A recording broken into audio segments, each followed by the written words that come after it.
Welcome back, day 19 of How to Fix the World in 80 Days. Today's subject is debt. Debt can be a bad thing. It can ruin lives, it can ruin friendships, businesses, but it's not always the worst thing. Sometimes it can help you become president of the United States. So what I want to know is, where do we draw that line? Well, without question, we have a culture that encourages mass spending. All of our holidays seem to revolve around buying stuff that we don't really need. Halloween, Christmas, Black Friday. As funny as it is to watch that, all of this overspending has a price. The deeper you look, it's scary how much money we're spending that we don't really have. Now you can measure debt in a whole bunch of different ways, but here are some statistics that should make you look twice. Americans owe almost $750 billion just on their credit cards. Consumer debt in Canada averages almost $20,000 per person. And overall, debt in the US has increased more than 15% faster than income over the past 12 years. If people suck at managing their debt, governments are even worse. Debt to GDP in Japan is over 200%, which means they owe $2 for every $1 that they produce.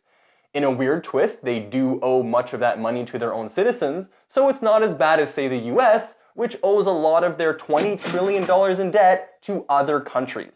Closer to home, Canadian governments have a total debt of about $1.5 trillion. Every year, we spend about $60 billion in interest payments, which is about 8% of our total government revenues. I don't like that. What this tells me is we're spending more money than we actually have, and it's making us super entitled. Every year we want our taxes to go down, our budgets to go up, and someone else to pay for it. Where do we think this money's coming from? If our society is run on debt, are we ever planning on actually paying it off? So here's what I want to know about debt. Does it ever end? Or do we just plan on being in debt forever? Because I don't see an exit strategy here. At some point, doesn't it just seem like we're writing checks for interest payments until the end of time? Some company out there must be making a shit ton of money. I don't know, it just doesn't seem like sound financial planning to me. I hope I'm wrong. So here's the first thing we should do. Teach financial education in school. Start them young. I learned a lot of stuff in school, but nothing about debt management, investing, banking, tax law, whatever. Can't fix the world if you don't know how to pay for it. Many Canadians don't even know what a TFSA is, and it has the word free in it. That's a problem. We could also try buying less useless crap. Obviously, it's a bit different for each person, but start by prioritizing what's important and work your way down. Family, health, home, alcohol. Whatever you have left is your spending money. If you're working this pyramid upside down, you're probably going to end up in debt.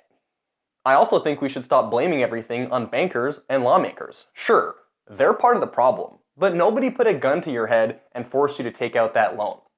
Blame for crashes like the 2008 mortgage crisis lie just as much on greedy bankers as they do on greedy people. And finally, let's pay attention to these government budgets, shall we? It bothers me how little people participate in these massive spending plans. We vote for politicians, but not on how they spend our money. That needs to change. Unfortunately, policing debt is next to impossible. You can only protect people so much from themselves. You want people to have the freedom to take chances, to grow the economy, but you also want to stop them from digging their own grave. It's a fine balance, but I'm willing to bet we can do a better job than we're doing right now. Trust me, I can cover the bet. If I lose, I'll just put it on my credit card.